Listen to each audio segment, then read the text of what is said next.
Okay, jadi dah pun pukul 4. Okay, pukul 4 lah lebih kurang. Marilah kita mulakan kelas kita pada petang ni dengan bacaan Ummul Kitab Al-Fatihah. A'udzubillahi minasyaitonirrajim. Bismillahirrahmanirrahim. Alhamdulillahi rabbil alamin. Ar-Rahmanir-Rahim. Maliki yaumiddin. Iyyaka na'budu wa iyyaka nasta'in. Ihdinas siratal mustaqim. Siratal ladzina an'amta 'alaihim ghairil maghdubi 'alaihim waladdallin. Amin. Bismillahirrahmanirrahim. Allahumma aftah alaina hikmataka wanshur alaina min khalaini rahmatika ya arhamar rahimin.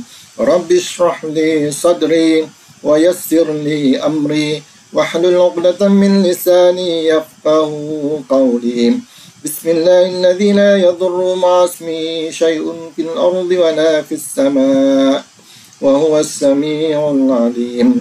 Bismillahilladzi la yadurru ma'a ismihi syai'un fil ardi wa la fis sama' wa huwas sami'ul 'alim.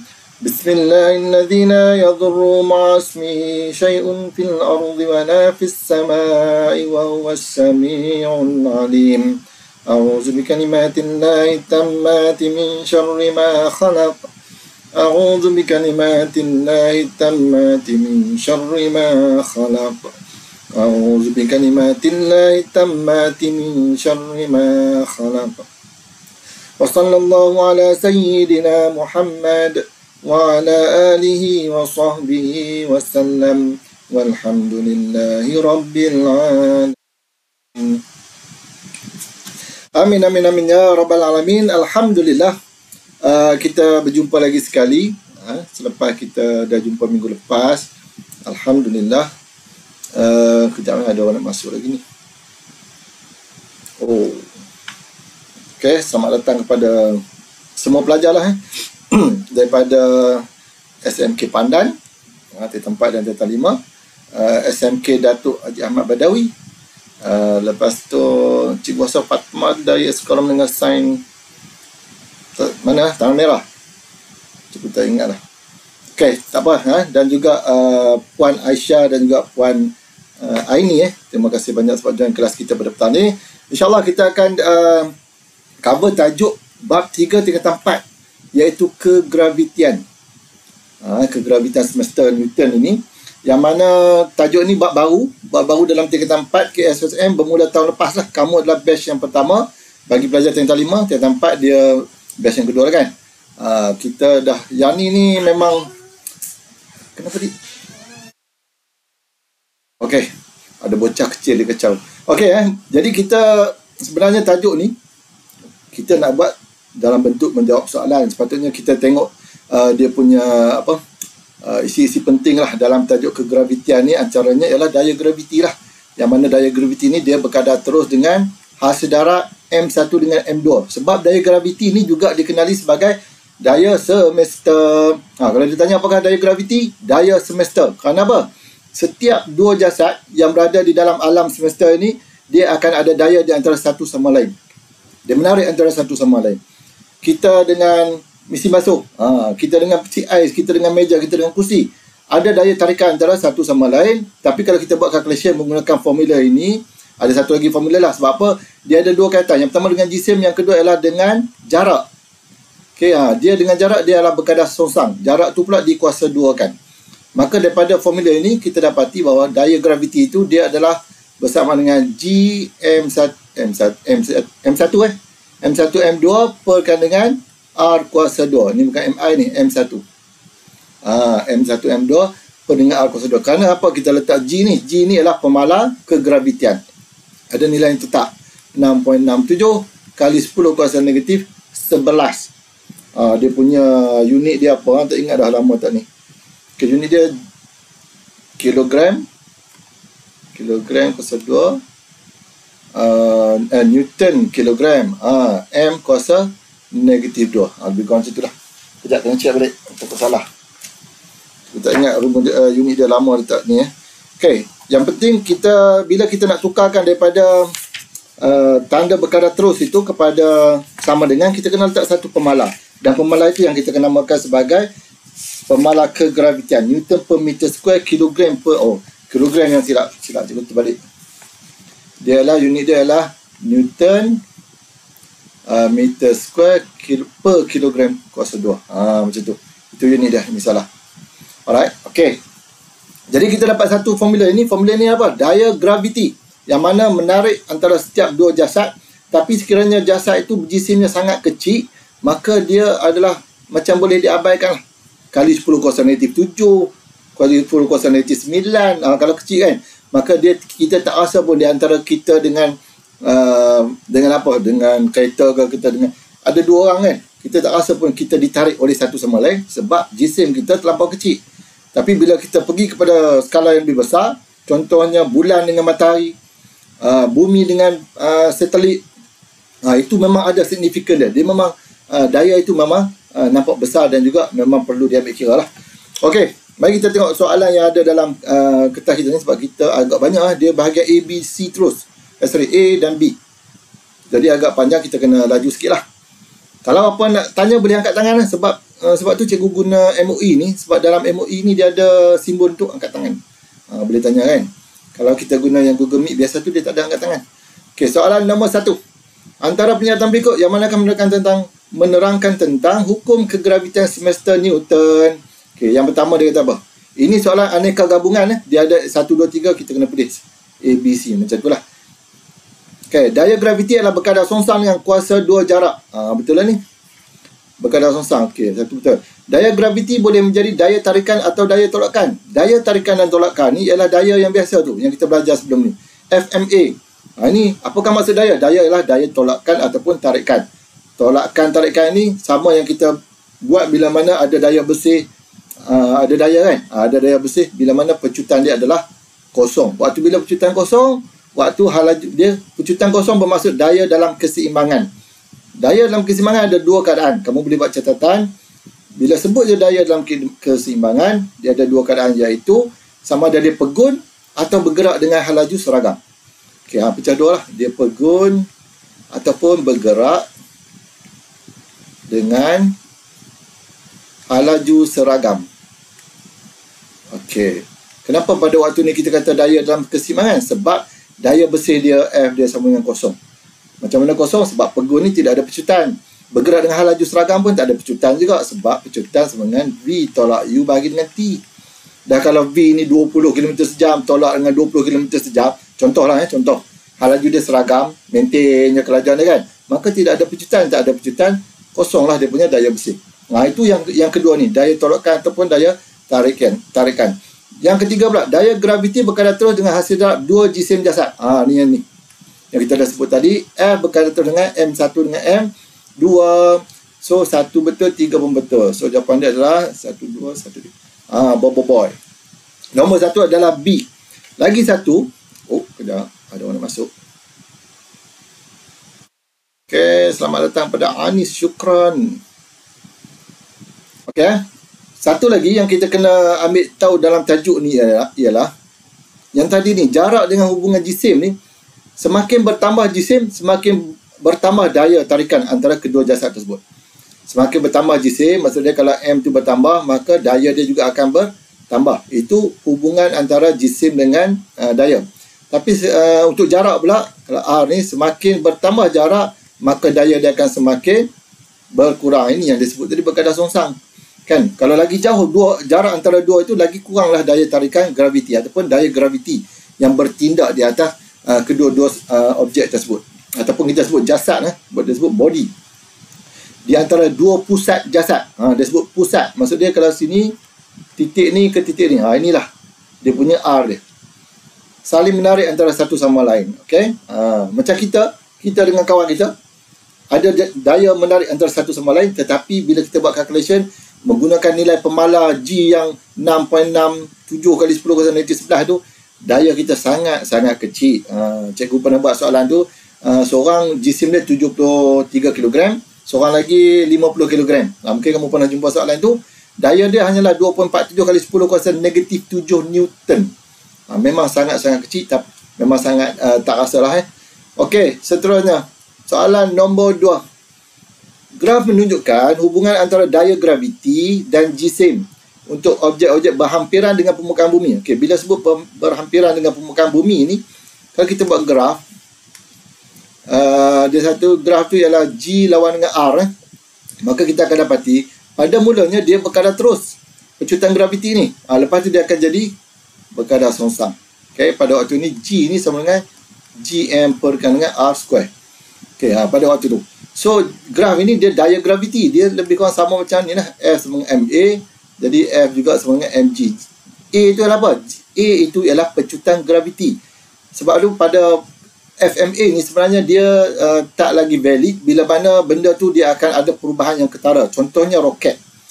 FMA ni kita boleh pakai pada permukaan bumi. Tapi bila dia keluar daripada itu, contoh roket lah cikgu sebut. Kenapa dia tak valid? Sebab M dia akan berubah.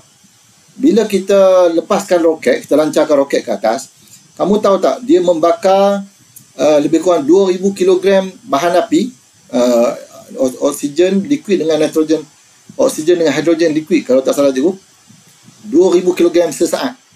Kamu bayangkan 2 tan sesaat dia bakar, berapa banyak jisim dia berubah dan menghasilkan pecutan yang sangat-sangat tinggi disebabkan oleh berubahnya jisim.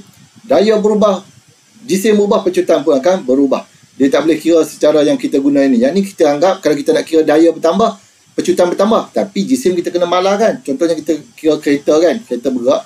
Itu kita kena malarkan. Salah satu kena malarkan. Okay, yang ni, jadi kalau dia tanya di permukaan bumi, kita masih boleh pakai FMA ini. Maka kalau kita kata ini adalah F, ini adalah M. Kalau kita tengoklah, F sama dengan MA. Jadi kalau pecutan, gradient dia tanya apa? Kecurunan kan? Kecurunan ialah M sama dengan, M ni bukan jisim lah, M ni kecurunan. Ialah delta Y bahagi dengan delta X. Ini kita belajar lah, iaitu Y2 tolak Y1 bahagi dengan X2 tolak X1. Y, kita tengok graf ni. Paksi Y kita adalah F, paksi X kita adalah M, jisim. So, bila F per dengan M, ini sebenarnya adalah A. Kan F sama dengan MA, maka A itu ialah kecurunan bagi graf ini. A itu apa? A itu adalah pecutan graviti. Okey, pecutan graviti. Okey, so jawapan dia pecutan disebabkan oleh daya graviti. Ialah pemalas kegravitian bukan, berat pun bukan, momentum pun bukan. Momentum ni adalah P sama dengan mv. Ada hal laju je. Okey, so kalau jumpa graf ni, dia adalah graf kecurunan, dia adalah pecutan disebabkan oleh daya graviti. Okey, boleh ya. Oh, lupa nak tulis ni. Ini kamu tengok dalam buku tu ada ni. Ini pada kedudukan di permukaan bumi. Kalau dia punya ni dah jadi 2R, dah jadi 3 kali. R ni kamu tahu tak? R ni ialah radius bumi. Ni bumi. Daripada sini ke sini adalah R. Kalau benda tu, satelit tu dah duduk kat sini. Ni kita kena tambah H. Ini jarak R kecil kita. Ingat balik lah. Sebab kamu dah belajar kan. Jadi kita just buat revision laju sikit lah. Okey. Seterusnya. Soalan nombor 3. Menarik bulan dengan daya graviti 10 kuasa 20 Newton. Berapakah daya graviti bulan menarik bumi? Cikgu dah sebut tadi. Kalau kita tarik dia, dia pun tarik kita juga. Daya dia mesti sama. Sebab apa sama?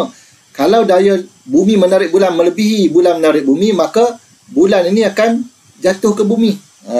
Jadi dia tak boleh. Dia mesti sama. Daya tu, daya yang bertindak satu sama lain tu adalah bernilai sama. Jadi kalau 10 kuasa 20, jawapan dia adalah 10 kuasa 20 jugalah untuk daya bulan menarik bumi. Senang sebab dia hanyalah untuk kata apa, aplikasi memahami lah. Kan, kamu faham konsep tu, insyaAllah boleh buat. Okey, soalan seterusnya nombor 4. Hitung daya graviti antara dua planet jika jisim masing-masing ialah M1 1.23 kali 10 kuasa 26 kg. M2 dibagi apa? 5.21 kali 10 kuasa 22 kg. Jarak di antara planet tersebut ialah, dia punya R dia ialah 2.30 kali 10 kuasa 11 meter. Dia kata apa? Dia bagi G. G dia kena bagilah. Daya graviti, formula tadi. Okey, kita dah senaraikan. Macam biasa, sebelum ni kita dah ingat dah. Saya tak rela gagal ujian. Saya tak rela gagal ujian. Ni kamu dah masuk sekolah dah ni. Nak ada ujian kan? So kamu mesti tak rela ujian. Saya pun tak rela kan. Masa dia senaraikan, dah senarai, tukar. Perlu tukar tak? Tak payah. Rumus. Rumus apa kita nak pakai? F sama dengan M1, M2, lupa letak G. Perkan dengan R square. Jadi lepas tu, dah dapat rumus. G gantikan. Masukkan nilai ni dalam ni. G kita berapa? 6.67 kali 10 kuasa negatif 11. M kita berapa? 1.23 kali 10 kuasa 26. M2 berapa? 5.21. Sambil-sambil itu dah boleh tekan kalkulator. Okey, perkan dengan 2.30 kali 10 kuasa 11. Siapa yang tak tahu tekan kalkulator, mari kita tengok. Okey, cikgu tunjukkan cara tekan kalkulator sebab ada kadang-kadang dia tak ingat, bukan tak ingat. Nak cepat kan, macam mana kita tekan. Contohnya kita gunakan ESP ni. Kalau tak ESP ni, kejap. Kalkulator, ada setengah kalkulator dia tulis simbol dia macam ni. Kali 10 kuasa X. Dekat tu Kalau kamu tak ada macam ni, ESP ni dia akan tulis kali 10 kuasa X. Dia punya button tu Okay, macam mana kita tekan? 6.67. 6.67 eksponen. Tekan eksponen ni negatif kat atas ni 11. Okey, lepas tu darab. Darab apa? 1.23 eksponen 26. Darab lagi 5.21 eksponen 22. Sama dengan sama dengan dapatlah 4.27. Nak tulis dulu pun boleh ataupun terus bahagi dengan bawah ni pun boleh. Bahagi 2.30 square. Cikgu tak tulis square, tak apa, nanti cikgu tulis square. Lepas tu sama dengan. Okey, kamu akan terus dapat 8.08 kali 10 kuasa 15 Newton. Yang ni kena square ni. Okey. Semua dapat tak?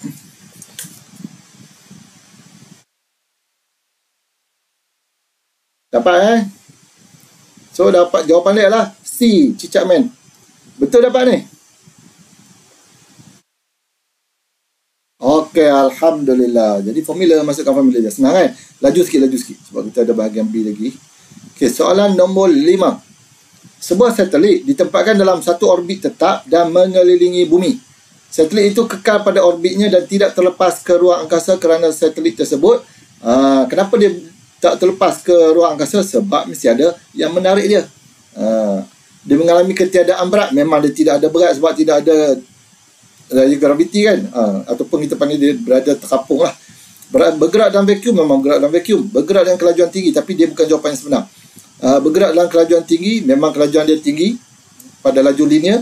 Sentiasa ditarik oleh daya graviti bumi. Ini sebab utama kenapa dia tidak terlepas ke angkasa lepas. Kalau tidak, dia akan terapung macam batu yang berada di angkasa lepas sana lah. Tapi disebabkan dia ada tarikan di antara dia dengan bumi dan bumi dengan dia, dua-dua saling menarik antara satu sama lain, maka dia tidak terlepas. Kalau kita tengok, dia sentiasa bergerak dalam satu beratan, walaupun kalau kita tengok dia punya gerakan dia sentiasa bertangen. Bertangen, betul ke bertangen? Tangen lah. Dia bergerak ni, tangen 90 darjah. Sentiasa nak bergerak ke kalau ikut dia punya laju linear dia. Ini orbit dia. Dia sentiasa 90 darjah dengan pusat bumi. Ini gerakan dia. Kalau tak ada daya ni, terlepas dia akan pergi ke arah ini. Okey. Disebabkan ada daya tarikan ini yang kita namakan sebagai daya graviti tadi, iaitu daya semester tu di antara dua objek ataupun dua jasad, maka dia sentiasa ditarik. Dalam bahasa sama dia nak bergerak ke depan, tapi last kali dia membentuk satu bulatan. Okey, yang mana di tengah-tengah ni dia ada satu daya yang kita namakan sebagai daya memusat juga. Okey. Okey. Nombor 6. Raja menunjukkan sebuah planet berjisim M bergerak dalam satu orbit membulat berjejari R mengelilingi matahari berjisim M. Planet itu mengambil tempoh orbit T untuk membuat satu putaran lengkap. Okey. Sama jugalah kalau bumi dikelilingi oleh bulan mengelilingi bumi. Sama juga dia ada tempoh dia. Yang ni planet mengelilingi matahari pun ada tempoh. Macam kita bumi, kita ambil masa 365 1/4 hari untuk membuat satu tempoh bagi satu kitaran lengkap bumi mengelilingi matahari yang kita panggil sebagai 1 tahun. Sebab tu dalam 4 tahun kita ada apa? Tahun lompat.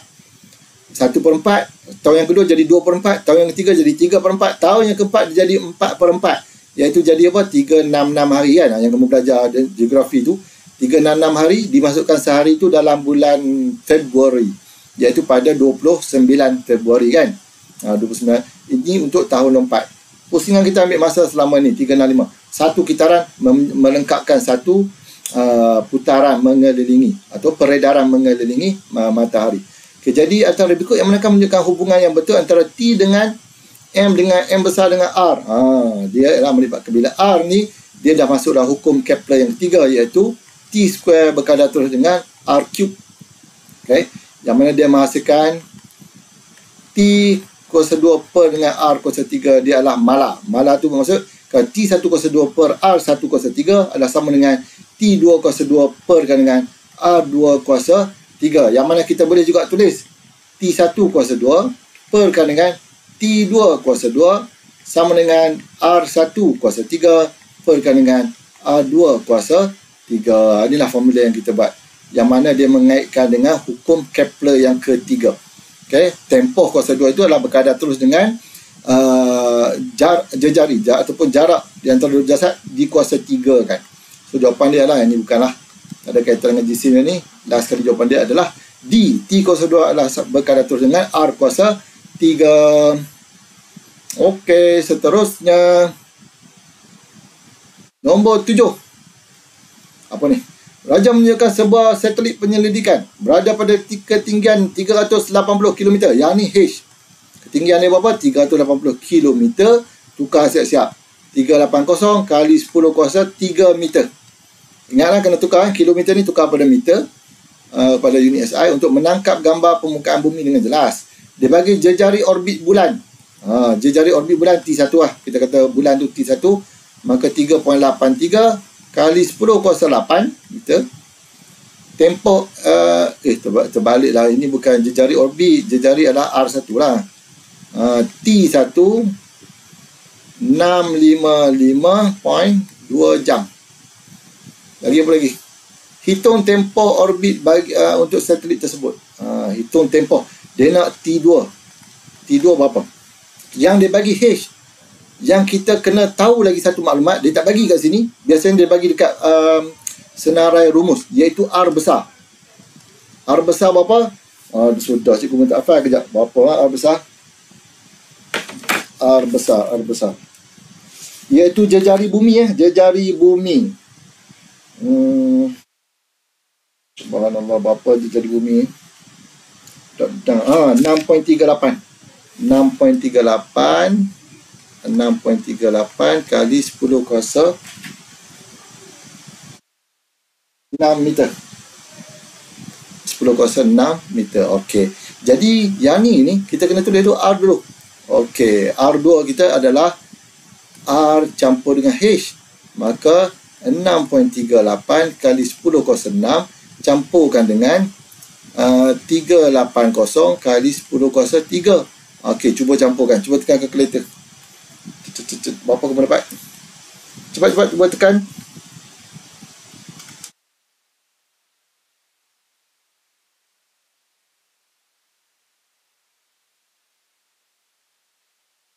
.76 betul? Ya, Josh. Okey. Baik. Okey, cuba tekan kalkulator.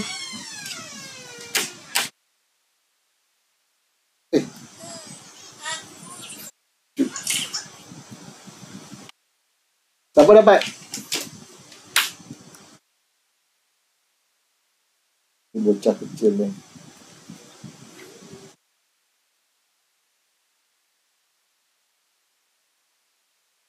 Okey, dapat 6.76 kali 10 kuasa 6. Kuasa 6 meter. Alright, sekali kita dah senaraikan, kita masukkan dalam rumus. Okey, rumus kita apa? Kita nak cari apa ni? Dia nak cari T2. Kalau cikgu akan terus tulis lah. T2 kuasa 2 per dengan T1 kuasa 2 sama dengan R1 kuasa 3. Kalau T2 kat atas, maksud dia R2 lah kat atas. R1 kuasa 3. Maka kalau sini Ni baku apa ni? ni. T2 kuasa 2 Ya, sama macam dengan mana nombor R2 kuasa 3. R2 mana R2? Ha ni. Macam mana 6.76 kali 10 kuasa lupa. 10 kuasa 6 D kuasa 3 kan. Bagi dengan R1 3.83 kali 10 kuasa 8 pun kuasa 3 darabkan dengan T1 655.2 jam. Okey, cuba. Oh, yang ni pun kena kuasa 2, sorry. Sebab T1 kuasa 2 kan. Okey. Cuba. Kita tekan guna ni lah. Calculator. Okey, 6.76. Hati-hati kan dalam tajuk bab 3 dengan bab 7 tingkatan 5, memang kamu kena hati-hati untuk tekan kalkulator. Sebab apa? Sebab nombor dia sangat besar. Okey, untuk kuasa 3 ni kamu tekan shift X ni. Answer tu di kuasa 3 kan. Kalau nak tulis dulu pun tak apa, tulis kat atas ni 3.0 kan. Lepas tu bahagi dengan kalau nak buat kurungan buat apa, 3.83 eksponen 8 tutup kurangan shift cube sama dengan, okey, dapat yang ni darabkan dengan 655.2 kuasa 2 sama dengan kamu akan dapat 2.36. Okey. Tapi belum jawapan dia lagi sebab dia nak dalam T kan, T2. So T2 sama dengan square root of 2.36. Kamu pun tekan dia punya ni, tekan square ni sama dengan 1.53 jam. Sebab yang ni unit dia apa? Unit yang ni semua dah di cancel out. Yang tinggal ni adalah jam kat belakang ni So unit dia adalah jam, 1.53 jam. Jawapan dia adalah boy. Okey, sampai situ boleh dapat tak?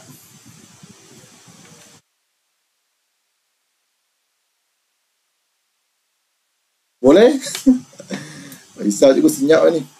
Boleh semua? Alhamdulillah. Cantik. Okey, nak kali bagi tahu Seterusnya, Allahu Rabbi, dah setengah jam dah baru soalan nombor 8. Okey, yang ni paling senang lah Malaysia. Yang ni. Sebiji batu diikat pada hujung tali dan diputar untuk membentuk satu bulatan seperti dalam rajah. Apabila putaran batu itu tiba pada O, mana O? Kat sini pada O, batu itu terlepas dari ikatan. Lepas tu dia terputus kat sini.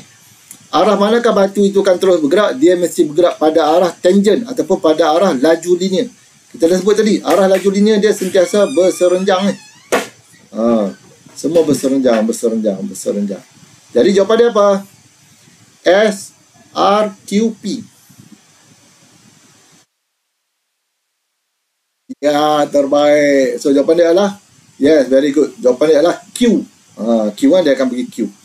Sama juga yang kalau yang dia pusing tu kan, dia akan pergi ke arah laju linear tadi lah, kalau terlepas Alright. Nombor 9.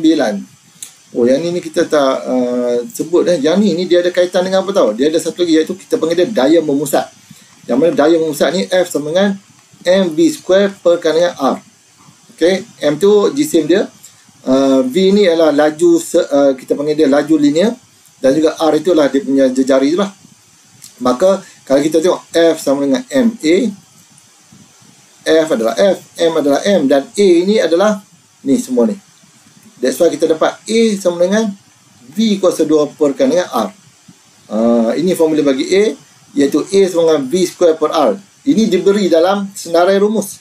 Okey, yang mana A ini adalah pecutan memusat dan F ni adalah daya memusat. Okey, daya memusat. Yang ni adalah pecutan memusat. Okey, kenapa? Walaupun dia gerak pada laju linear, ingat, kalau kita bawa kereta kan, kita bergerak pada laju linear. Kamu masuk satu, biasanya daripada highway kita nak keluar ke jalan biasa, ni straight highway, kita akan naik macam ni, buat lengkungan, nak naik ke jalan atas kan. Masa kita bergerak ni, sebenarnya kita cenderung badan kita ke macam ni, laju linear, ke arah yang sana.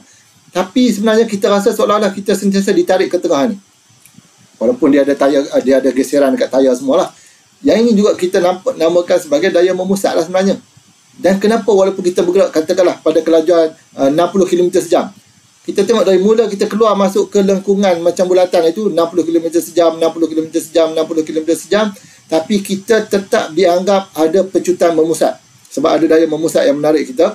Kenapa ada pecutan? Sebab laju itu, walaupun magnitude dia sama, kalau kita sebut hal laju sama kan, dia mempunyai arah yang berbeza-beza. Sebab bila dia arah itu berubah, maka berlakulah perubahan hal laju.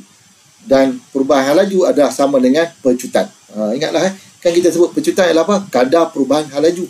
Maka ada perubahan hal laju disebabkan apa? Walaupun nilai hal laju itu sama, tetapi disebabkan oleh arah yang berbeza-beza, maka dia ada pecutan. Okey, boleh faham itu Okey, nilai dia apa? V kuasa 2 perkan dengan R. Kalau F daya memusat, M V kuasa 2 perkan dengan R. 2 je formula dia, senang kan? Okey, seterusnya nombor 9. Antara pernyataan berikut yang manakah tidak benar tentang satelit geopogon? Geopogon dengan geostationary dengan non-geostationary satellite ini dia ada dua lah, kita dah belajar. Kalau geopogon ni dia berada pada tempat kedudukan yang sama dengan kedudukan geografi di bawah. Katakanlah ada satu satelit di atas kuantan ni, maka setiap kali bumi ni berpusing, kuantan ni berpusing kan, maka satelit tu akan ikut dia. Sentiasa ikut arah pusingan dia sama dengan arah pusingan bumi, tak boleh bertentangan. Kedudukan dia ada pada satu kedudukan yang kita namakan sebagai orbit geopogon. Apa nama dia? Sekejap. Kita apa nama dia sekejap. Orbit, subhanallah. Memang tajuk ni bila tinggal lama memang tak ingat dah, subhanallah. Kamu kena baca betul lah. Nama dia lah orbit bumi geopogon. Orbit bumi geopogon. Berputar. Tempoh dia sama dengan tempoh putaran bumi, iaitu 24 jam. 24 jam. Sama. Dan arah, kalau satelit itu ikut, dia mesti, yang mana berada dalam lingkaran orbit itu, dia mesti bergerak pada kelajuan yang sama dengan bumi, kedudukan yang sama daripada atas geografi yang sama, dan dia bergerak pada 24 jam ataupun satu hari. Dia ada satu lagi, nama adalah orbit geosegerak. Geosegerak ni dia ada sengit sikit. Yang ni walaupun cikgu tengok dalam buku teks kita tak ada, tapi kamu boleh carilah apa itu orbit geosegerak. Dia hampir sama dengan geopogon sebab dia kedudukan yang sama, disebabkan oleh dia ada terpesong sikit daripada kedudukan khatulistiwa. Yang ni dia kena ikut khatulistiwa untuk geopogon ya. Okey, jadi kita tengok jawapan dia. Dia tanya yang tak benar. Okey, ia mengorbit bumi mengikut arah putaran bumi, betul? Tempoh orbitnya sama dengan tempoh putaran bumi, betul? Orbitnya sepusat dengan khatulistiwa, ya betul? Ia berputar di paksinya dengan tempoh yang sama. Oh tidak, dia tidak berputar macam bumi. Dia tidak ada berpusing-pusing, tak ada. Dia ikut je bumi. Bumi pusing dia ikut. Dia tidak ada berputar di paksi dia. So jawapan dia adalah D lah. Yang salah. Yang lain atas ni semua betul berkenaan dengan satelit geopogon. Alright. Memang banyaklah satelit geopogon ni. Antaranya adalah Measat, salah satunya. Okey, nombor 10. Sebuah satelit sentiasa berada di atas muka bumi pada tempat yang sama sepanjang tahun. Berapakah tempoh masa untuk satelit itu bergerak dalam orbitnya? Dia bergerak orbit sama dengan putaran bumi lah. Iaitu satu hari. Satu hari berapa? 24 jam. Bukan 365 hari, bukan 100 hari. 365 hari itu ialah peredaran bumi mengelilingi matahari. Satelit tadi dia tak keliling matahari, dia keliling bumi. Dia berada di itulah dia punya orbit dia. 24 jam kan. Kita bumi dia berputar dan beredar. Yang kamu belajar geografi tu. Berputar 24 jam, beredar 365 1/4 hari yang cikgu sebut tadi Okey, ini untuk orang kata apa, soalan objektif. Dah habis dah Alhamdulillah 4.5 lah. Kita terus pergi kepada kertas 2 yang mana kita nak bincangkan lagi berkenaan dengan tajuk kegravitian semesta Newton ni. Tadi tak masuk pun hukum Kepler pertama, kedua dan ketiga. Mari kita tengok ni, mungkin ada dalam ni. Okey, soalan nombor 2. Raja menyediakan sebuah satelit sistem kedudukan sejagat yang telah dilancarkan dari bumi ke angkasa lepas. Sebelum meninggalkan bumi, satelit tersebut perlu mencapai hal laju lepas untuk membolehkannya berada di angkasa lepas. Hal laju lepas ni apa? Hal laju yang diperlukan untuk dia keluar daripada tarikan graviti sesuatu planet. So nilai dia apa? 2gm perkan dengan r. Inilah nilai dia. Sebab dia berbeza sikit dengan laju linear. Laju linear ialah tak ada 2. Laju linear ialah gm perkan dengan r. Okay, square root lah. Square root. Ni simbol dia. Simbol pula. Formula dia. Beza sikit dengan laju lepas. Laju lepas 2gm kalau v tidak ada 2. Okay, gm perkan dengan r. G ni adalah pembalas kegravitasi semesta 6.67 tu kali 10 kuasa negatif 11. M ni adalah jisim planet. Okay, kalau lah kita ada satu roket lah kita letak dekat planet Marikh. Planet Marikh kita tahu kecil je banding dengan bumi kan. Maka laju lepas dia adalah lebih rendah daripada laju lepas yang diperlukan untuk keluar daripada bumi. Okay, sebab apa? Bumi ialah kalau ikutkan planet kita dengan Marikh, kita jisim lebih besar, daya graviti dia lebih besar, menarik kan. Kalaulah planet contohlah kita hantar satu roket atau apa-apa ke planet yang besar, contohnya Mustari, besar kan, dia punya laju lepas dia mungkin 10 kali ganda, 5, 6, 10 kali ganda daripada yang kita ada kat sini. Sebab daya graviti dia sangat-sangat kuat. Memang lebih banyak bahan api yang diperlukan untuk dia nak keluar daripada planet tersebut. Okey, mari kita tengoklah soalan dia apa. Kedudukan dia bagi apa? H dia 20,200 km. R tadilah 6.38 6.37. Diberi jisim bumi M dan jejari bumi R 6.37. Tadi kita guna berapa nilai dia? 6.38 ke? Apa tak sama? Sekejap kena rujuk sebab nilai ni cikgu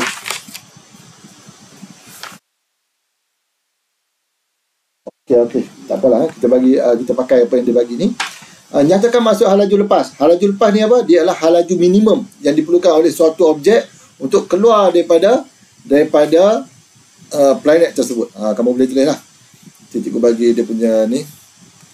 Maksud dia, hal laju minimum yang diperlukan oleh objek di permukaan bumi untuk mengatasi daya tarikan graviti untuk terlepas ke angkasa lepas.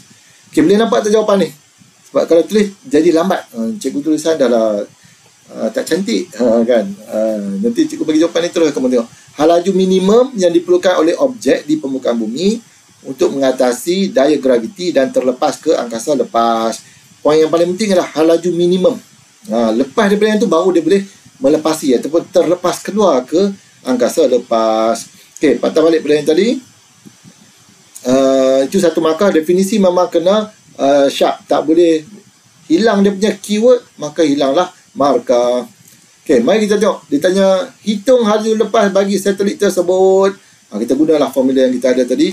V sama dengan square root 2gm perkan dengan R. So 2g kita adalah 6.67 kali 10 kuasa negatif 11. M kita 5.97. Okey, 5.97 kali 10 kuasa 24 bahagikan dengan okey, R ni kalau boleh kita tulis kat luar dulu. Berapa R kita? R kita adalah R campur dengan H. Kena ingat ni, iaitu R tu jarak di antara pusat bumi dengan orbit bagi satelit tersebut kan. Maka R kita adalah 6.37 kali 10 kuasa 6 campurkan dengan H kita tadi berapa? 20,200 kali 10 kuasa 3 meter. Ini adalah H. Campur sinilah. 20,200 kali 10 kuasa 3. Kalau kamu nak tulis 2.02 kali 10 kuasa 4, 5, 6, 7 pun boleh. Tak ada masalah. Tak ada masalah. Okey, last sekali R kita keluar berapa? Tekan. 6.37 6 campurkan dengan 2%.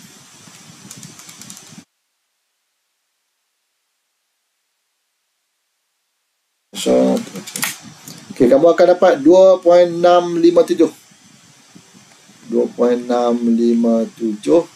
kali 10 kuasa 367 kuasa 7 meter.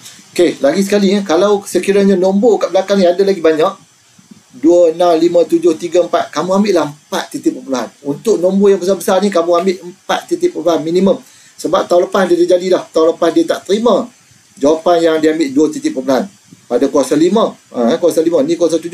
Sebab nombor yang belakang ni, kalau ada lagi 1, 2, 3 lagi, masih signifikan untuk yang berkuasa besar ni. Jadi kamu ambil lah sekurang-kurangnya 4 titik perpuluhan. Okey, masuk balik formula ni dalam kita punya ni. 2.657 kali 10 kuasa 7. Okey, square root kan semua.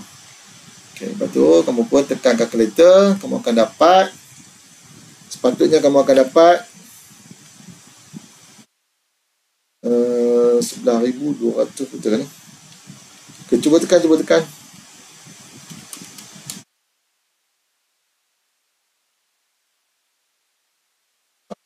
Jawapan dia lah, kejap 11. Oh, dia bagi dalam bentuk ni, kejap. Cuba dah tekan. Okay, kamu kena dapat 11,181. 11,181.38 meter per saat. Tulis yang ni dulu.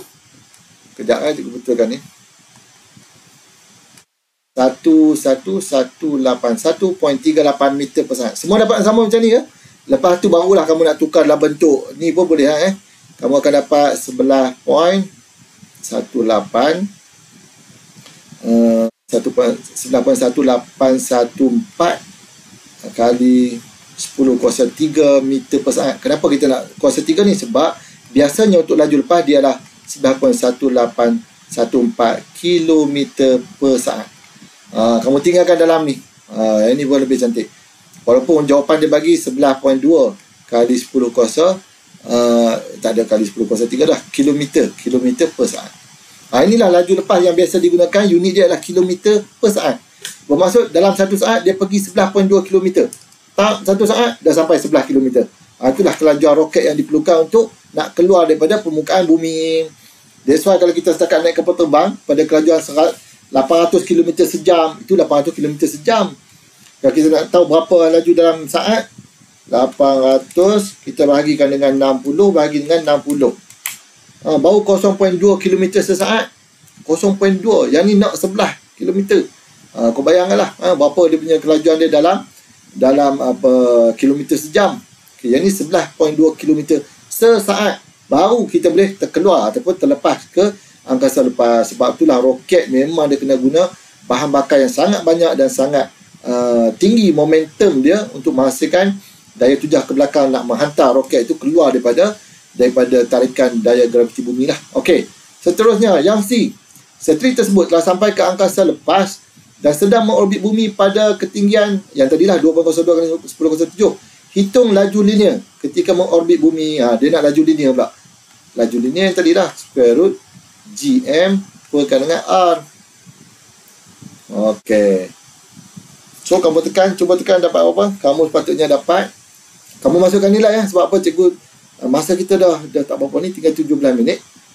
Banyak lagi kita nak bincangkan ni. So kamu masukkan 6.67 kali 10 kuasa negatif 11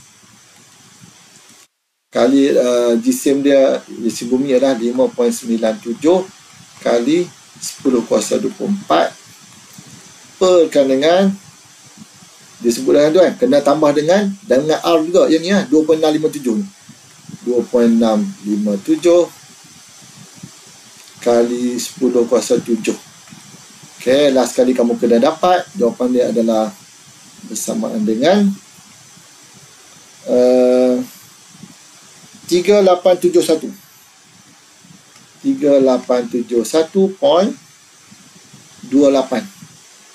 meter per saat. Atau 3.871 kilometer per saat. Ni kita bagi 1000 lagi lah. 3.87 kilometer sesaat. Lebih rendah lah daripada laju lepas. Okay, inilah laju linear semasa dia bergerak mengelilingi bumi di orbit dia lah. Okay, seterusnya. Kejap nak tanya. Dapat kita dapat ni? Siapa dapat angkat tangan? Cikgu nak tengok orang angkat tangan.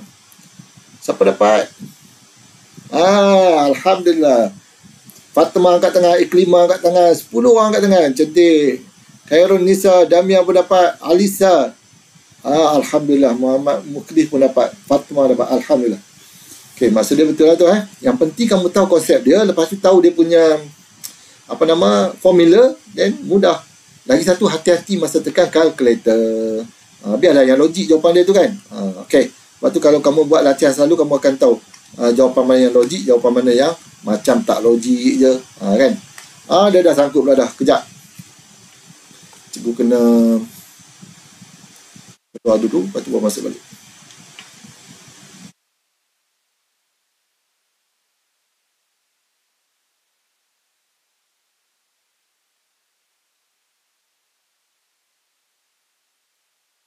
Sangkut.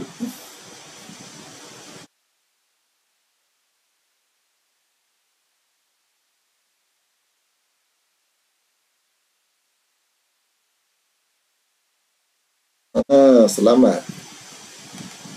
Okey, alhamdulillah. Okey, sambung balik. Sambung balik. Tak nak ni.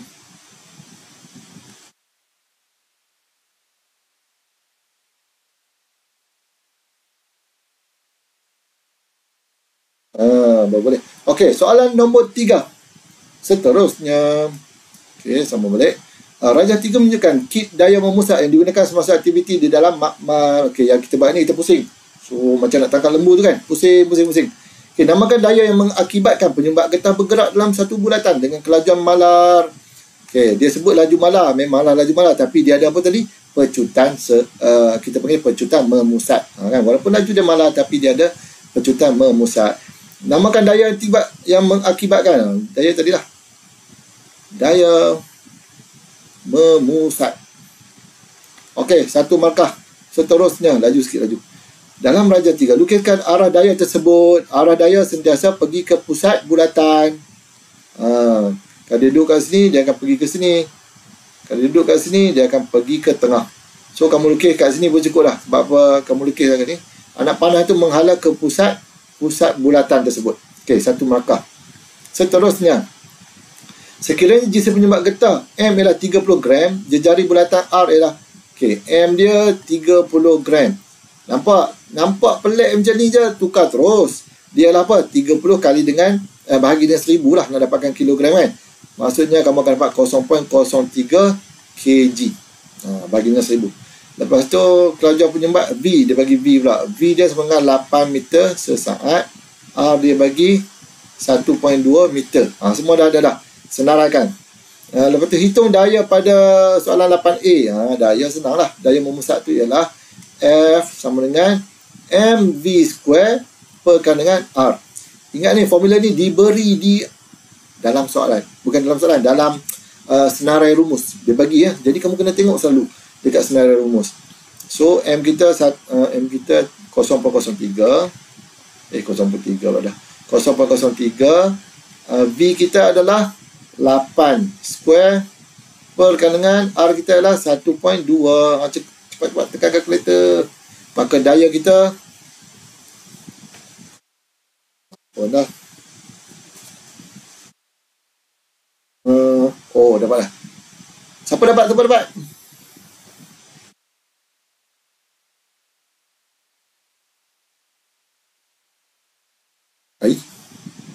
Ada yang dapat tak ni?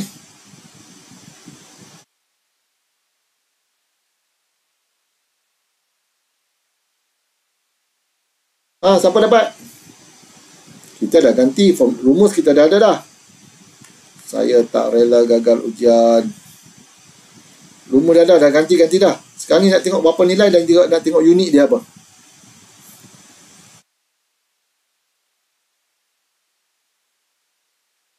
Senyap ni.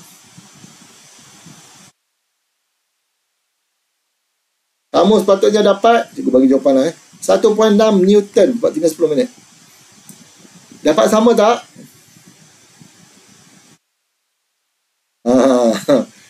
Dapat. Tadi cikgu ingatkan kau tak dapat. Okey, cantik. 1.6 Newton je pun. Unit dia adalah Newton. Okey, unit dia adalah Newton. Alright, pastikan betul lah yang tu. Yang satu lagi ramai student dia akan silap dekat M ni. Dia akan letak 30 darab dengan 8 square bagi dengan 1. Nilai dia tinggi lah. Sebenarnya GCM dia kecil je pun.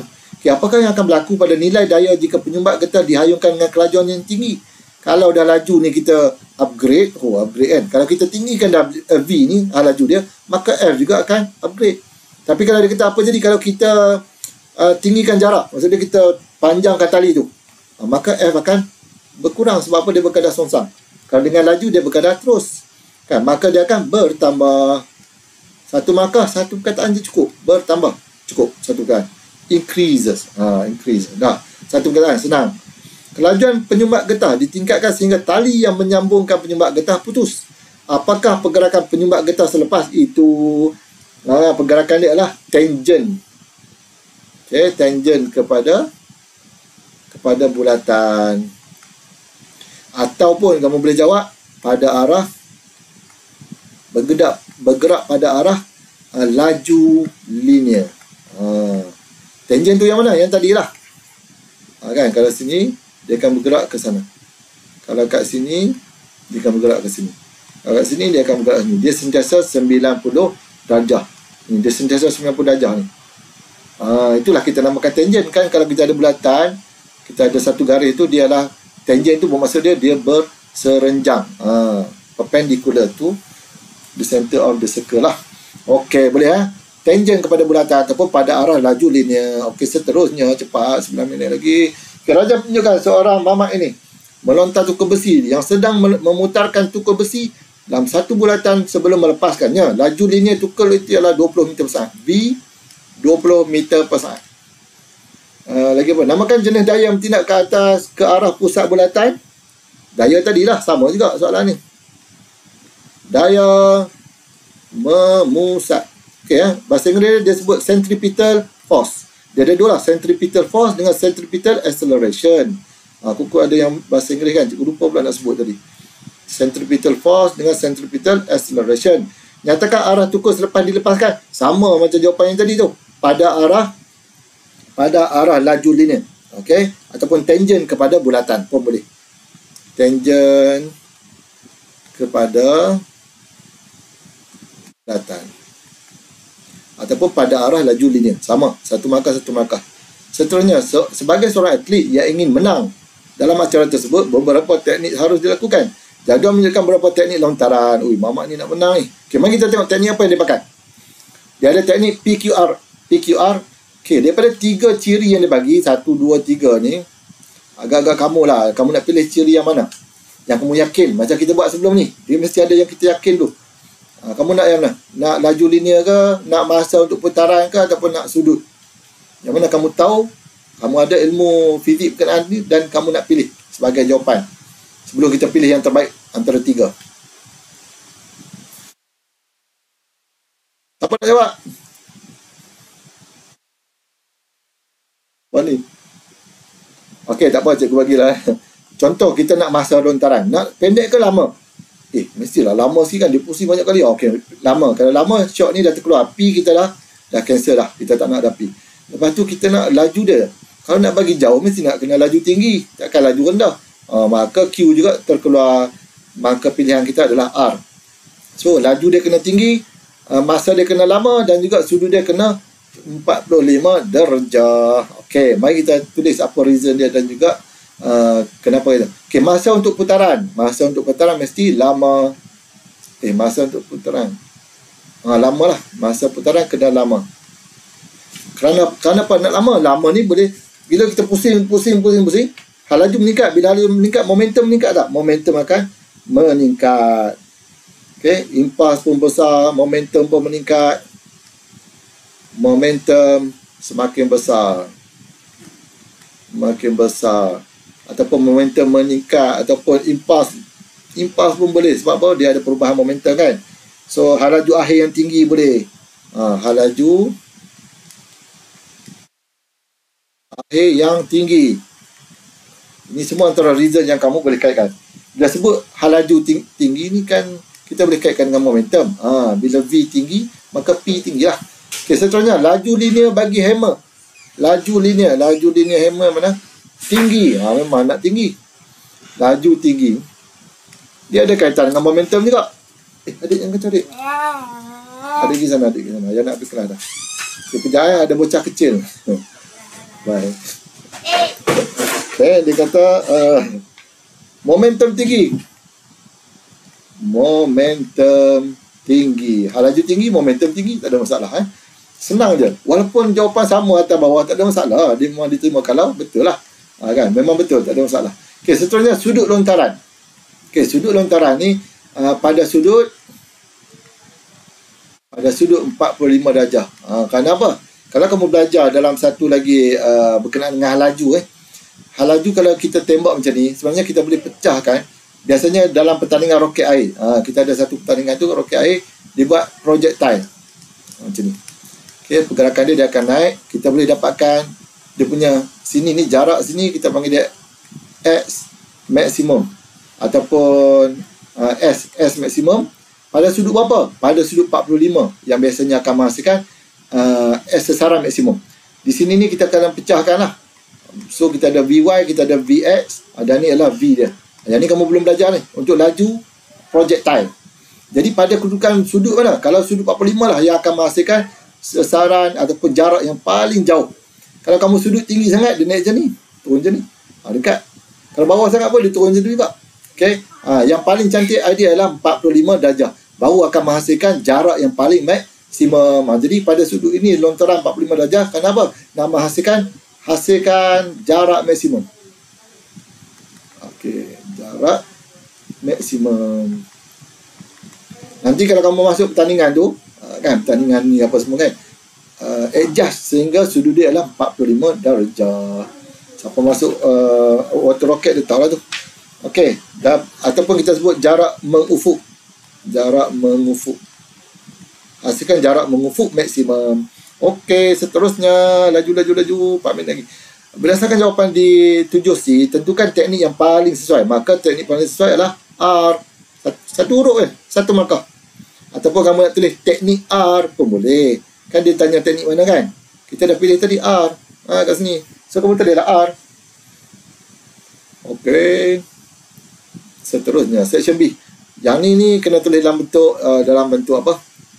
Essay lah, sebab section B kan. Raja menunjukkan sebuah planet, nyatakan bentuk orbit. Ini hukum Kepler. Yang pertama, yang mana dia adalah berbentuk elips.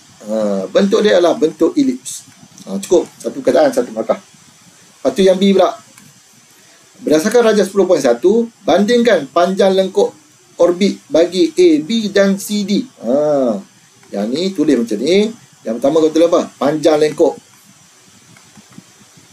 Panjang lengkuk A, B besar daripada C, D.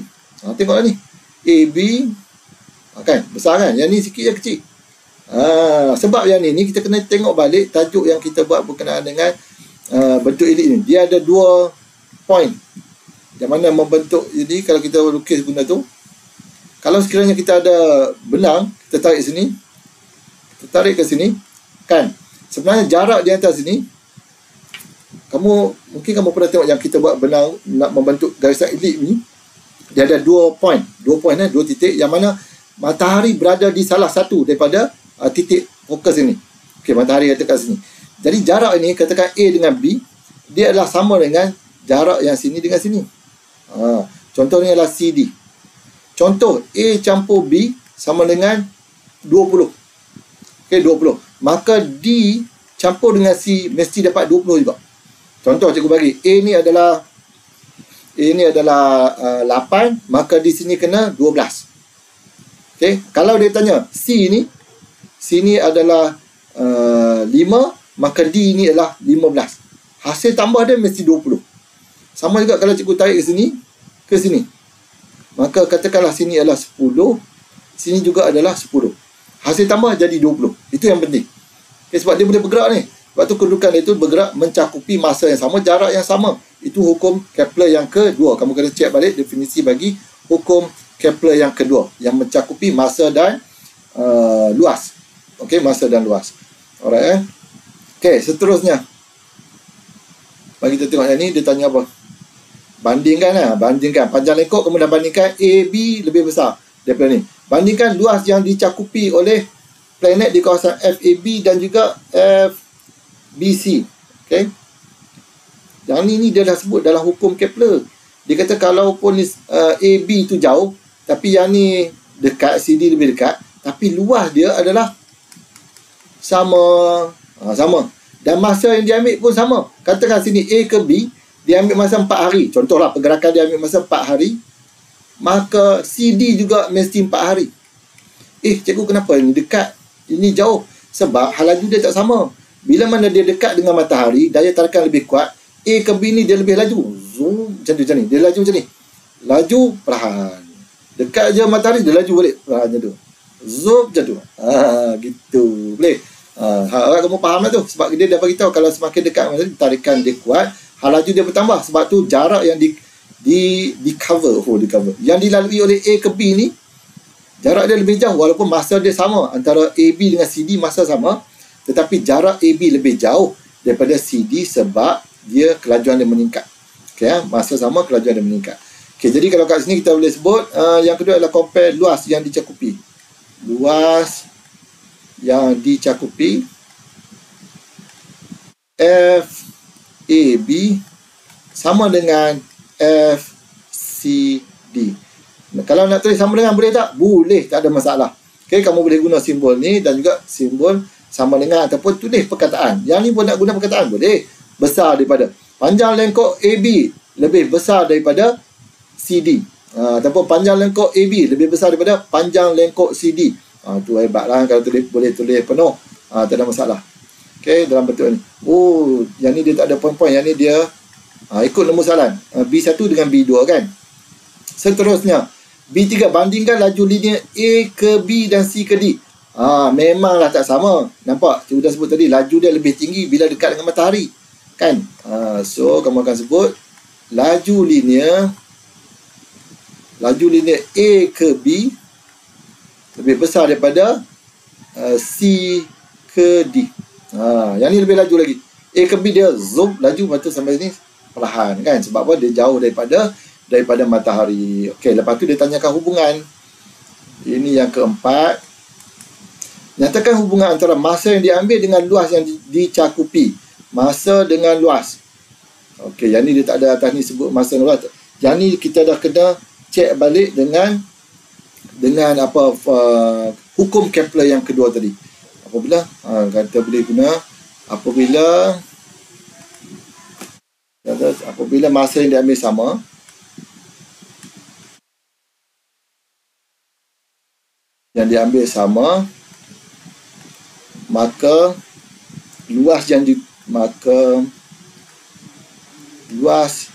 yang dicakupi juga sama. Okey, juga sama. Ini yang kita sebut tadi tu. Kalau dia kata masa yang diambil sama, bermaksud kata 4 hari dengan 4 hari, maka luas yang dicakupi antara pusat matahari dengan di antara planet A bergerak ke B dan juga C bergerak ke D, maka luas dia juga adalah sama, mengikut teori ataupun daripada hukum Kepler yang kedua. Ingat yang tu. Okay, jadi dia kata nyatakan hubungan, kamu boleh sebut apabila masa yang diambil sama, maka luas yang dicakupi juga adalah sama. Alright, itu yang keempat. Dan last sekali, bukanlah, ada satu lagi. Nyatakan hukum yang terlibat. Hukum yang terlibat C adalah hukum Kepler kedua. Okey, dah satu markah. Seterusnya, yang D, bumi mempunyai hal laju lepas yang tinggi 11,200 meter per saat. Terangkan secara ringkas satu manfaat dan satu implikasi hal laju lepas yang tinggi terhadap manusia. Okey, jadi yang pertama D. Yang poin yang pertama ialah bumi berupaya. Subhanallah. Macam ni lah cikgu tulis tak cantik. Kamu tengok jawapan ni lah cikgu bagi.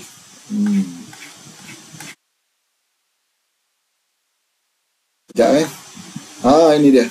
Sekejap cikgu besarkan sikit. Okay, yang pertama, bumi berupaya mengekalkan lapisan atmosfera di sekelilingnya. Sebab tu kita ada atmosfera, dia tak terlepas ke angkasa lepas. Sebab apa? Molekul-molekul udara tidak akan terlepas ke angkasa lepas. Sebab laju atmosfera ini sangatlah rendah berbanding dengan laju lepas yang diperlukan. Untuk molekul-molekul ni nak keluar ke angkasa lepas, dia kena perlu melebihi 11,200 meter sesaat baru dia boleh terkeluar ke angkasa lepas. Allahu Rabbi. Betapa rahmatnya Allah ciptakan kelajuan angin tu, walaupun kita nampak angin laju kan, tapi dia tidaklah sampai melebihi daripada laju lepas yang diperlukan oleh objek nak keluar daripada permukaan bumi. Lepas tu, itu poin yang pertama dan implikasi dia. Poin yang kedua adalah kapal terbang boleh terbang pada altitude tinggi tanpa takut terlepas ke angkasa lepas. Nampak? Kapal terbang boleh terbang pada altitude tinggi, kapal terbang ke jet ke tak kisahlah, dia juga tidak akan terlepas ke angkasa lepas. Kalau yang paling laju, jet supersonik. Cuma tak ingat berapa kelajuan dia, 3 Mach ke? 3 Mach tu lebih kurang dalam 3,000 km sejam. Okay, kapal terbang lebih kurang dalam 1,000 macam tu kan. Itu kamu boleh cari maklumat. Pun masih rendah nak dibandingkan dengan kelajuan yang diperlukan untuk lepas keluar ke sana, iaitu lebih kurang 11.2 km sesaat. Kamu bayangkan 1 saat dia dah sampai 11 km. Okey, sampai itu boleh dapat tak? Alhamdulillah. Okey, kalau macam tu cikgu nak bagi semua jawapan ni untuk kamu screenshot.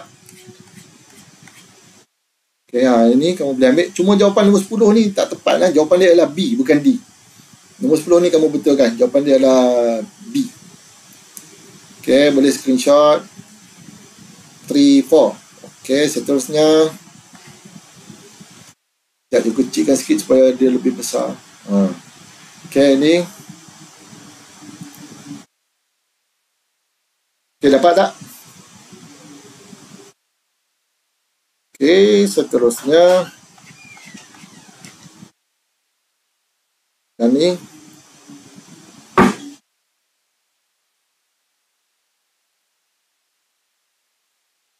Okey, dan last sekali.